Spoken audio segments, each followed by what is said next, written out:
the 29th meeting in 2012 of the Finance Committee of the Scottish Parliament. I'd like to remind all members to please turn off any mobile phones, pages, Blackberries, etc.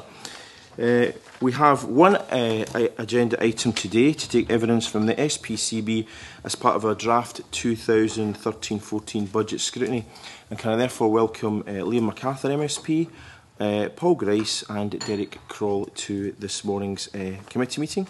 And just before I invite Liam to make a short opening statement, I'd just like to pass on the apologies of Michael McMahon, who's running somewhat late. Liam. Thank you very much, Convener, and good morning, colleagues. I'm pleased to have the opportunity to present details of our budget submission for 2013-14 and to report on the progress we've made in meeting the planned reductions in the SPCB's budget, which we advised the Finance Committee at the same time last year. After 2 years, we remain firmly on track to deliver the programme of savings identified. By the end of 2012-13, we'll have achieved an 11.9% real terms reduction in the SPCB's budget compared to the baseline of 2010-11. This means that we will have delivered the 4-year percentage savings target for the overall Scottish budget in just half the time. The profile of our annual budget reduction, as shown in the chart on the presiding officer's letter to the committee, is therefore considerably steeper in the first 2 years of the UK Comprehensive Spending Review than the overall Scottish budget, as we deliver our savings early. But it levels off in the remaining 2 years, although still shows a further modest real terms saving in each of the final 2 years, finishing a cumulative real terms reduction of 12.7%, 1.1% below the 11.6% target for the Scottish budget overall.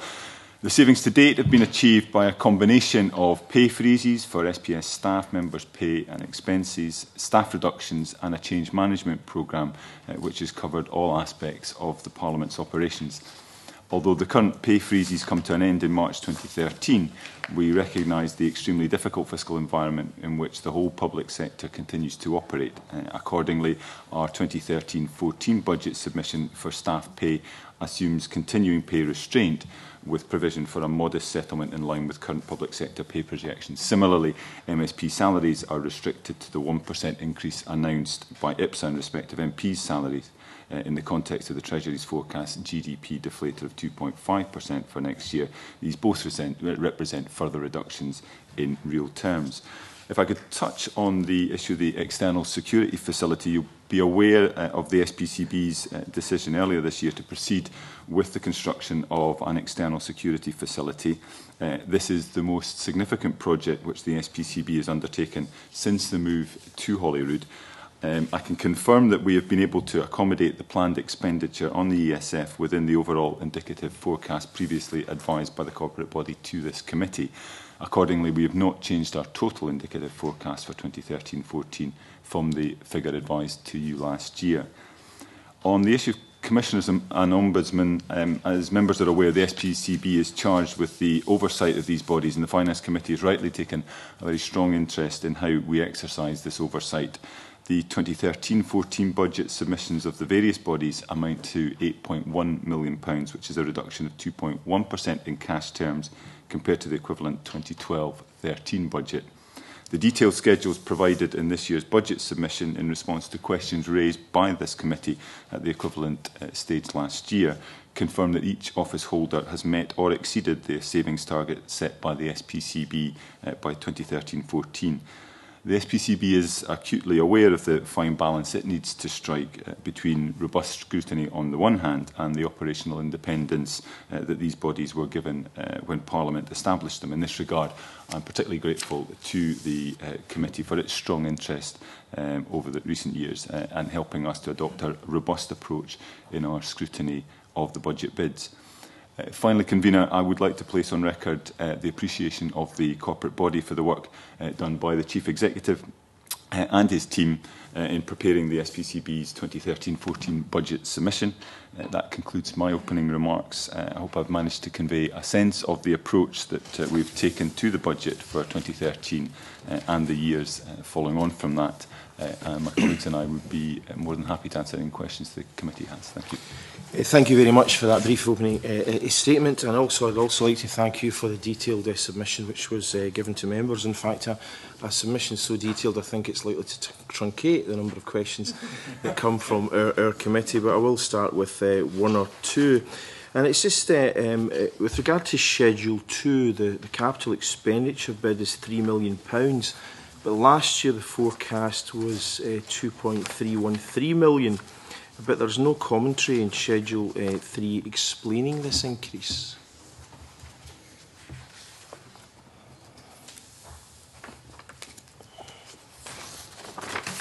So I'll maybe bring officials in on to cover the detail. I mean, I suspect that some of this is covered by, as I said, the indication of the decision by the corporate body to move forward with the screening facility. And obviously, until that decision was taken, there were issues around where that funding appeared within the budget. Having taken that decision, we've been able to allocate expenditure that's already been made in terms of the preparatory work, but also looking forward, allocate the funding under capital headings for the next couple of years. I don't know if there's any other. Yeah, I mean, I notice obviously from 2013-14 to 2014-15 there's a reduction in capital spend from 3 million to 2.1 million. Is there any investment in the new external security facility in 2014-15? Or will the work all have been completed before the start of the financial year? Should have been. I can answer no. It should be completed by then, convener. Right, okay, that was fine. It was So just any capital beyond that would be for more traditional capital investment in the building. Okay. I think, I mean, just to add to that, I think where we've tried to be as upfront as we can about where we expect the expenditure to fall over the course of the 2 financial years. I think we're conscious that there may be a little movement there depending on how the project progresses.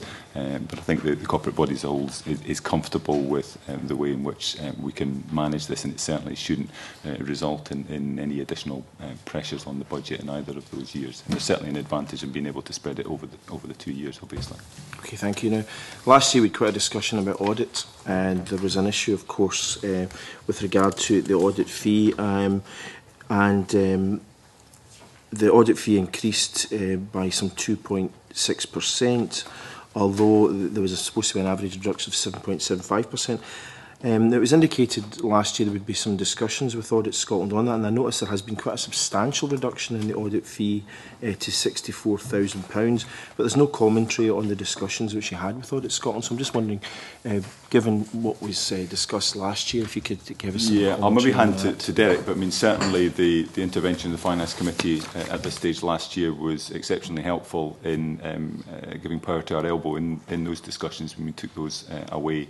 And perhaps Derek can fill you in on the detail, but I think what you see is evidence of the outcome of those discussions. That's absolutely right. The timing of our appearance with the Finance Committee last year was just before Audit Scotland actually publicised what their plans were for future years' audit fees. So we discussed with them very shortly afterwards, and actually wrote back to you last December to confirm that we would incorporate the reduced fees in our forthcoming budget submission. So that's now in place, and there's a decline over best part 3-4 years in the audit fees. Thank you very much. I do have some questions from colleagues, so I'm just going to open it out to other members of the committee. And the first member will be the Deputy Convener, to be followed by Jean. Thanks, Convener. I think last year, Mr MacArthur, we had quite a discussion about maintenance of the building, and you made some comments which I was looking at about, you know, if you put off maintenance, then it builds up over long term. Points like as a building gets older, inevitably you should be spending more money on it. So I just wondered, could you update us on that, and where are we going, and are we satisfied that we are spending enough on this building to keep it as it should be?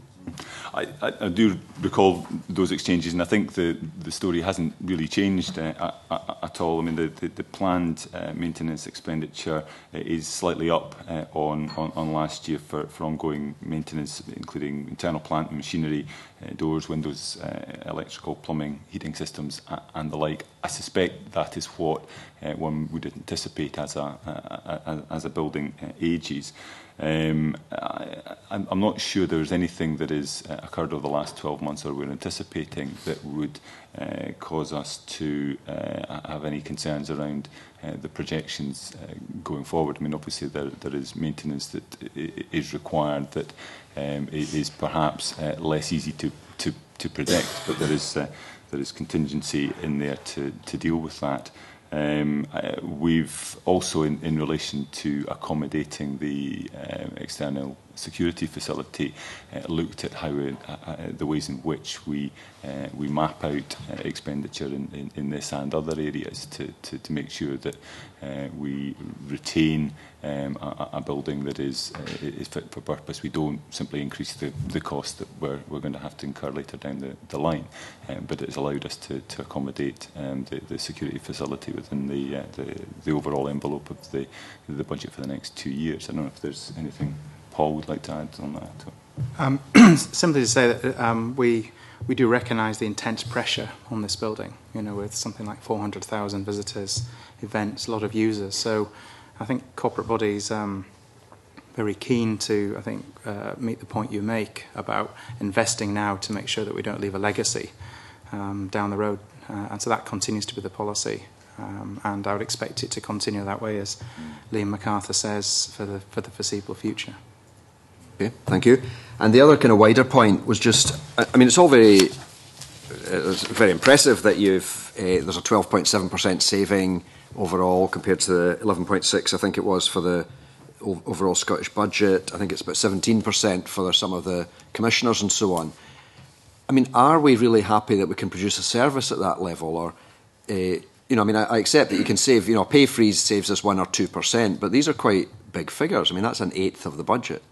I mean, it's an issue we wrestle with, and there's no doubt that one could plan out scenarios that would deliver very, very significant cuts. But we've had to, as part of that process, balance that off against the requirement, the expectation of members and indeed other users of the building, and make sure that they continue to get the service they require in order to carry out their business. Now, I think we were in a fortunate position, if you like, in that through an exercise undertaken before the cuts were required to be delivered, there's been an ability to manage that downward trend in expenditure in a way that has not, I would suggest, had an impact on the quality of the service that's provided, as I say, to members and other building users. I'm aware that pressures have arisen at various stages, and we've tried to address those where we can. I mean, the obvious one, I think, is perhaps in relation to IT, where members have expressed concerns at various stages about what is being delivered. Some of that is inevitably the result of staffing changes in that area. Now, we've listened to what members have said. We've tried to then put in the support to make sure that those concerns are addressed. But I think overall, we've managed that budget reduction in a planned way. It made sense to make the savings early. We were able to do that through a series of voluntary redundancies, retirement, etc., and through a pay freeze as well. But I would say that not only have we achieved that against a difficult financial backdrop, but if one looks at some of the additional responsibilities that Parliament has and is taking over, those have also been accommodated and factored into the budgets overall. And I think the corporate body's fairly comfortable that we're achieving that balance between delivering the cost reductions on the one hand, but continuing to maintain service levels on the other. And I mean, finally, with that, do you think that applies also to the commissioners and the ombudsman costs, because they're obviously individually dealing with smaller budgets? I mean, as I said in my opening remarks, I mean, we strike a balance between providing a robust scrutiny of their budget and a challenge to their budgets without compromising their independence and their ability to do the job for which they were set up by Parliament to perform. I think in that respect, we've been very grateful for the support of the Finance Committee in helping deliver that robust scrutiny. There are certainly contingencies built in to deal with specific issues that some of the commissioners or ombudsmen may face, not least in relation to potential legal costs, etc. There's also, you will note this year, a contingency to recognise the requirement of one of the commissioners possibly to move offices in due course. But I think from the discussions that we've had with each of the office holders, I think they are all very comfortable that they're meeting these savings targets, but are still able to deliver against the roles that have been set them. Thanks so much. Okay, Jean, to be followed by Jamie. Thank you, Convener. This is really a kind of supplementary to the Convener's first question about the external security facility and the cost. If we look on Schedule 3, the capital expenditure, I just wonder, what is the total cost of that facility? Because there's a part of it in the comments that 2.4 million of the 3 million is for that, but in this year's budget, that's not broken down. Part of it, presumably, it's costing more than 2.4 million. Do you know what the overall cost is? Absolutely. The cost that for the facility overall is just under £6.5 million. As I said in response to the convener's question, some of what we've been able to do in terms of the phased approach that the previous corporate body took and was taken on by the current corporate body meant that some of the preparatory works in terms of design, ultimately then some of the initial sounding out work on the ground have been accommodated within the budget without being assigned to the screening facility itself, because until the corporate body took the decision back in September to press ahead with this project, it would have been inappropriate for us to have a budget line under security facility. So some of that spend is taking place has already taken place and appears within the current budget. The rest will be spread. I think it's about, is it 3.5 million over next year and 2.5. Yeah, in 2011-12, 0.5 million, and that, as I say, includes design fees, project management, etc.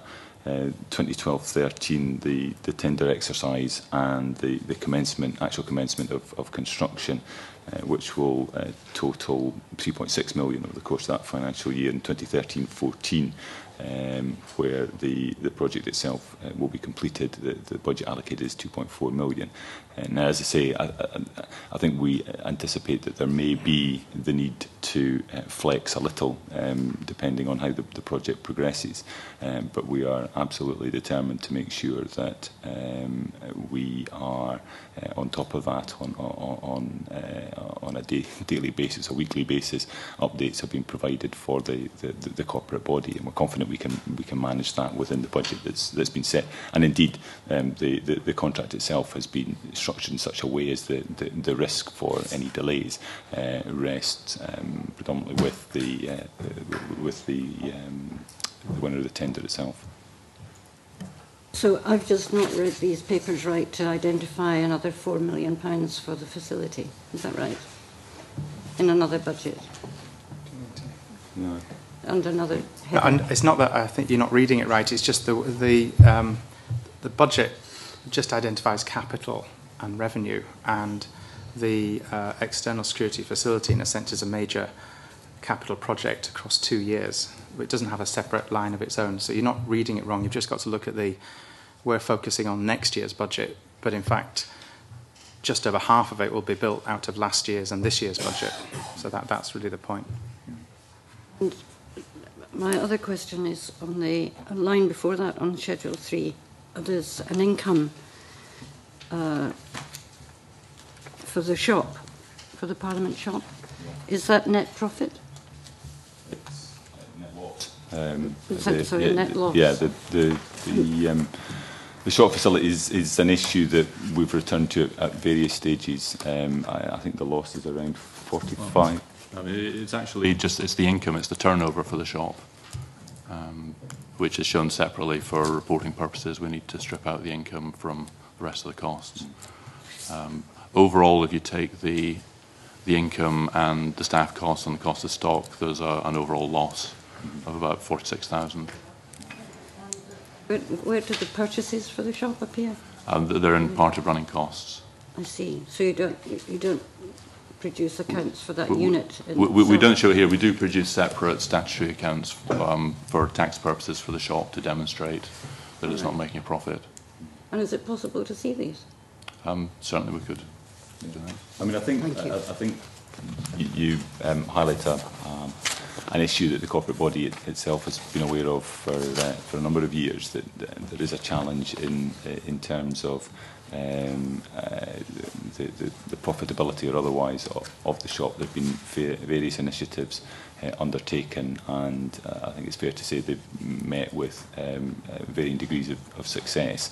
I think there's been a further piece of work done to try and see how we might be able to put it on, if nothing else, a more cost neutral footing. I mean, I think it's a valued and a valuable facility to have within the Parliament. It faces some challenges, I suspect, in terms of its location. There's always a balance between whether or not you have the high-ticket, high-value items that may not necessarily drive a large amount of sales, but have higher margins, or whether you have a wider range of less costly items that school groups and others pick up as a souvenir of the visit to the Parliament, but are never going to be particularly profitable overall.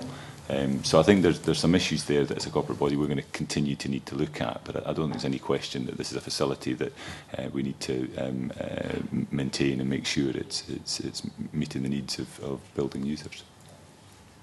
Thank you. Convener, I want to return to the issue of the budget for the SPCB appointed commissioners and office holders. I was interested to hear, and it's also set out in Schedule 3, that the money that will be required for the potential one-off relocation will come from the contingency funds. I suppose the first question is who might be relocating. I don't know if you're able to tell us that. If you're not, then we'll respect that. But just out of interest, it may be interesting to know who is relocating. But can you tell us how much this relocation will cost, and if it leaves enough headroom in the contingency fund? I mean, there's been quite a bit of discussion about this for a while, and we've been looking at various options for the location of the commissioners. Obviously, in previous years, there's been a move into the Parliament building, and we're keeping this constantly under review. I mean, obviously, it's a significant part of the cost that the office holders and therefore the SPCB bear. I think I'm right in saying that the contingency here is in relation to the lease arrangements and the anticipated future requirements of the Commission for Ethical Standards. But Paul indicates there's probably been more recent developments than the corporate body has dealt with, so I'll maybe invite him to update you.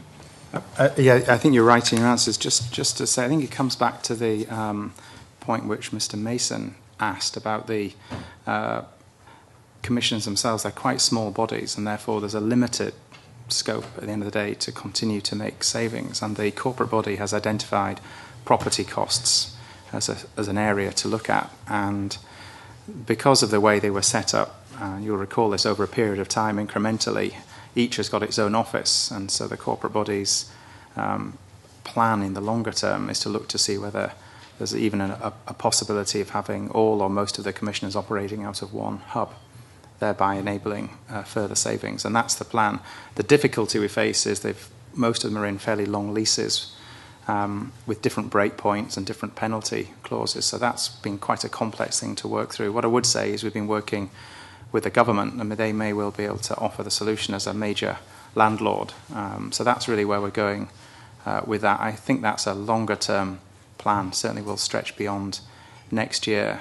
What there might be the need of next year is to extract that particular commissioner from that lease. And the other thing to note is that I think think it's the Human Rights Commission is already co-located with the Ombudsman. So we're doing this, but I think the bigger plan is to see whether there's a possibility of getting all of them operating out of a single facility, which, apart from, I think, reducing the overall lease cost, I think offers some potential around re-engineering some of the services, which might deliver savings down the line. And I think that's probably the only way we can go to get further savings without actually potentially impacting on frontline services.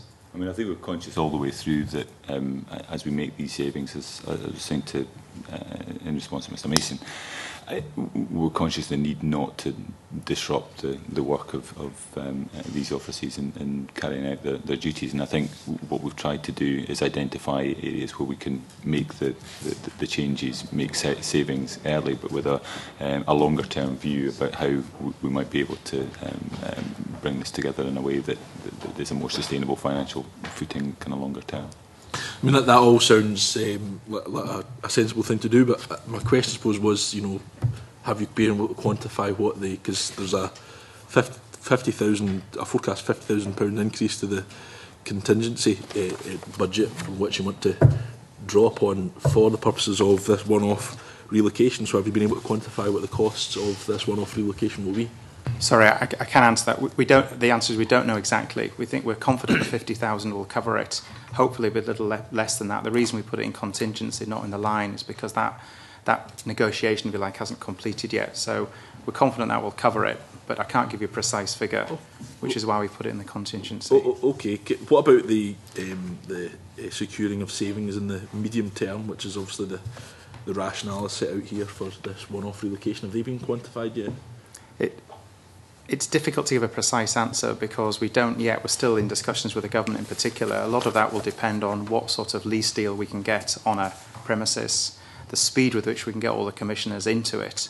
And it's that equation. So unfortunately, at the moment, what I would say is you'll see from the figures, it's a substantial area of spend.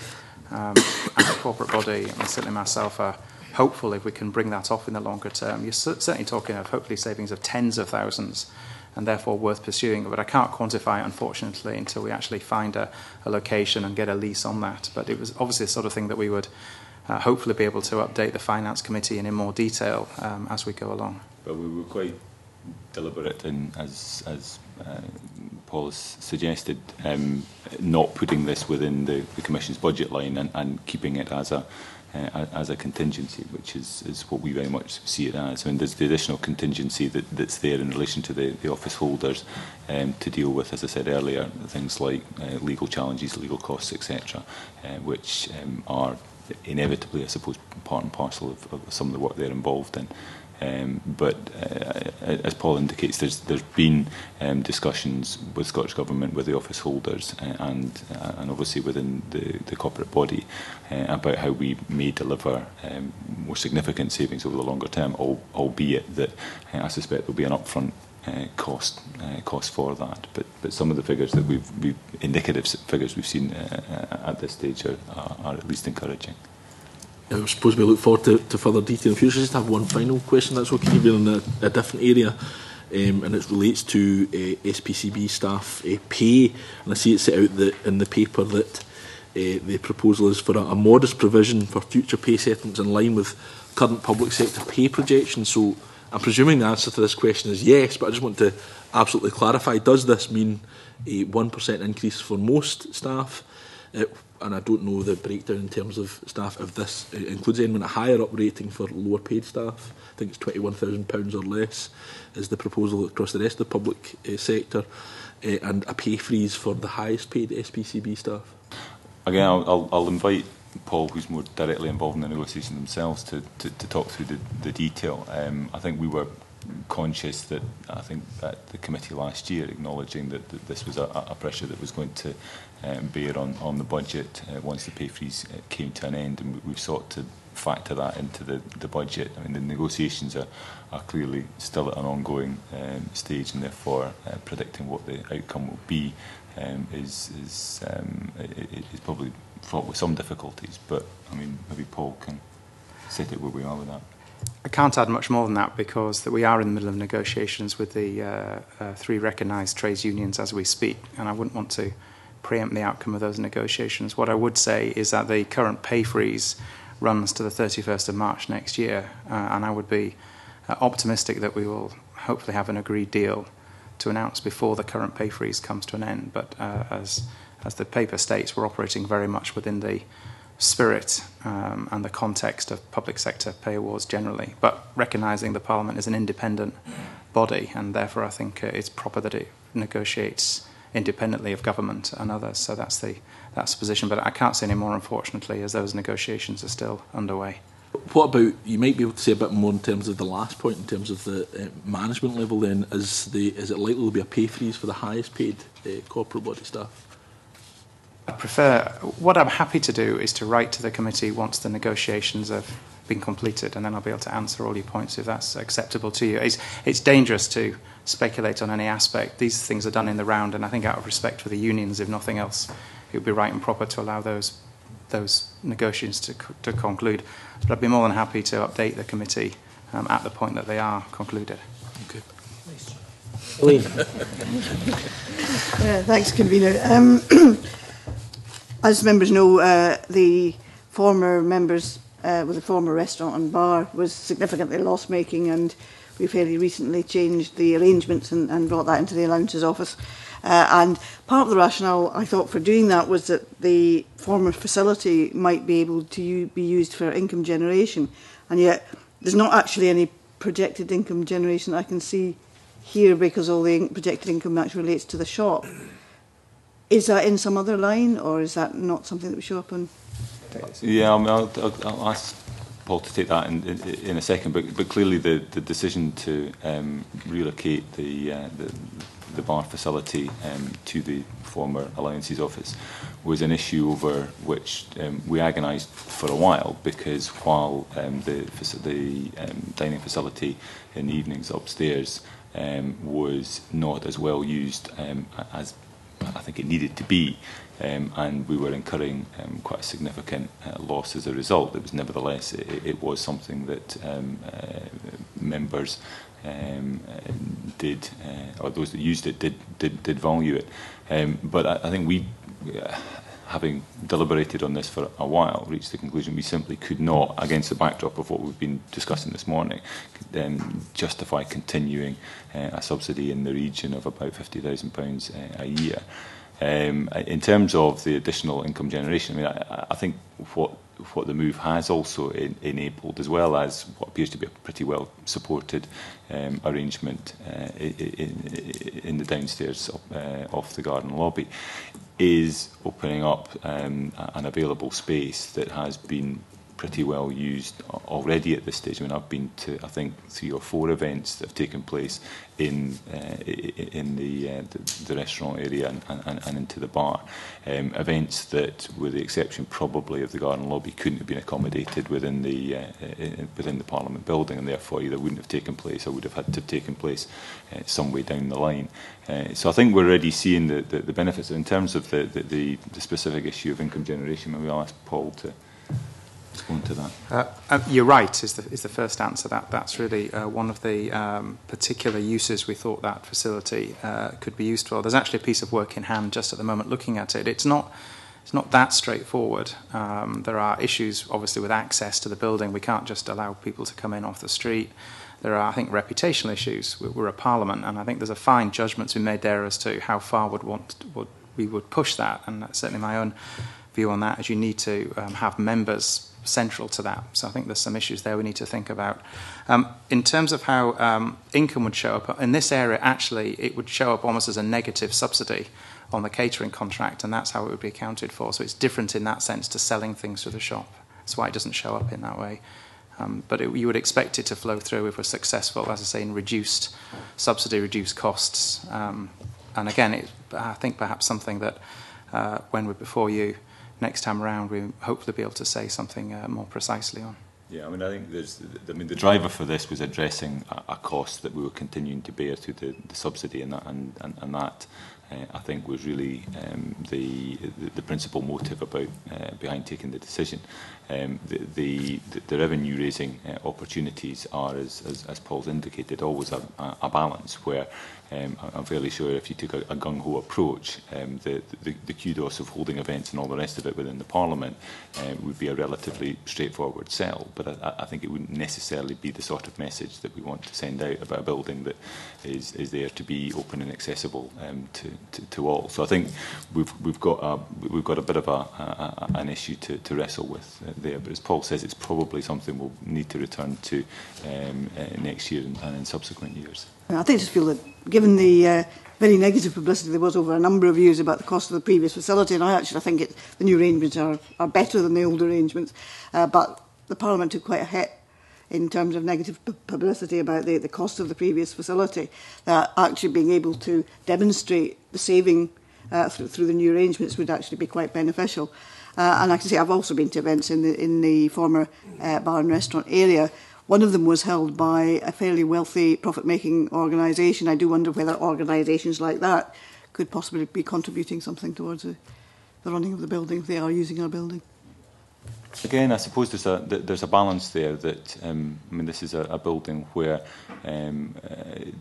since it opened, there's been a very deliberate effort made to make it as open and accessible as possible, and we haven't really distinguished between, for example, small charities on the one hand and large corporates on the other. If their use of the building is a legitimate use, that they work with members to host events, whether they're briefing events or events to mark particular occasions, then I think quite rightly the corporate body and Parliament as a whole has taken the view that that's an appropriate use of the building. So I think you're absolutely right that we did attract a fair amount of criticism for the ongoing subsidy of that facility. We've taken steps to address that. There are potentially other opportunities that we can look at, but in the discussions we've had to date within the corporate body, we're very well aware of the sensitivities in this area, and how do we distinguish between the sorts of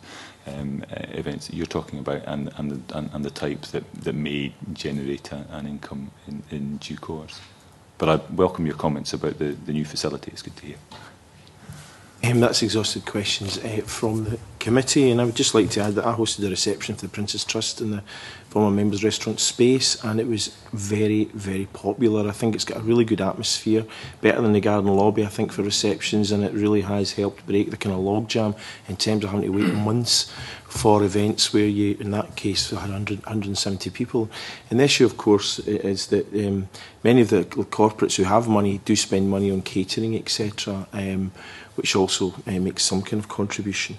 I was just going to ask you one question, which is really to Paul, I suppose, and it's obviously some months ago, Paul, you recall, I contacted you about the potential for saving money for the Parliament in terms of rather than individual members having their own telephone accounts, gas bills, electricity bills, all the kind of utilities, business stream, etc., that could be collectivised in order to make reductions and I'm just in the overall cost to the Parliament. I'm just wondering if you can update us on what kind of progress has been made. I know significant progress has been made through talking to your officials with BT, but what other progress is being made and is in the pipeline? Well, thank you, Convener, and thank you for raising it in the first place. It was, the minute I got your email, actually, I did think this was definitely some potential. So, as I think you now know, I've got a small team working on this, and I think the first and most positive bit of progress we've made is around telecoms costs. And we are pretty close, I think, being able to write to all members with that. And for members using BT, we think we can offer, through that initiative, essentially by allowing members to benefit from the beneficial rate we get here corporately in their areas. And I think that's a way to deliver significant costs. And I hope we're just a matter of weeks away from being able to write to all members. Clearly, members will have the right to do that or not, but I would imagine most will. But I think you're right also, Convener, to point to some longer-term potential in other areas like utility costs, whether it's power and others. Some of these become a bit more complex, but I've already got team working on that as well, and I would hope that we can make some progress on that. And I think it's a really good example where actually you can deliver savings without any impairment to services at all. So I'm keen to pursue that. I think we've taken the best one. I'm hopeful we can make progress, perhaps around utility costs. And again, I'd be more than happy to update the committee more generally, perhaps next year, with how progress is going on that. And so I'm pleased. I mean, it's been a really worthwhile effort, and I'm grateful for your support and encouragement on that. I think it's worth adding. Paul has brought us up to speed with the initial inquiries and where they've got to in terms of the investigation, and I think it's something that the corporate body is very keen to continue to support. I think, as Paul says, there's an opportunity here to make savings in the budget, but not necessarily encroach into an area where I think there's been sensitivities in the past, where the way in which MSPs in their offices procure particular items within their constituencies and within their regions is not something we want to kind of bundle up in unnecessary kind of red tape or centralise to a point where the spin-off benefits within local economies or regional economies is lost. So I think the beauty of the opportunity that you've identified is that that we can make those savings, but they're savings that won't necessarily have that downside of raising concerns in particular local areas. Well, thank you very much for coming along this morning. That concludes the formal part of our agenda. We will go into private session now, because we will be having to have a discussion with Patrick Honohan, Governor of the Central Bank of Ireland. So I'd like to close the meeting, and we'll reconvene at 10:15.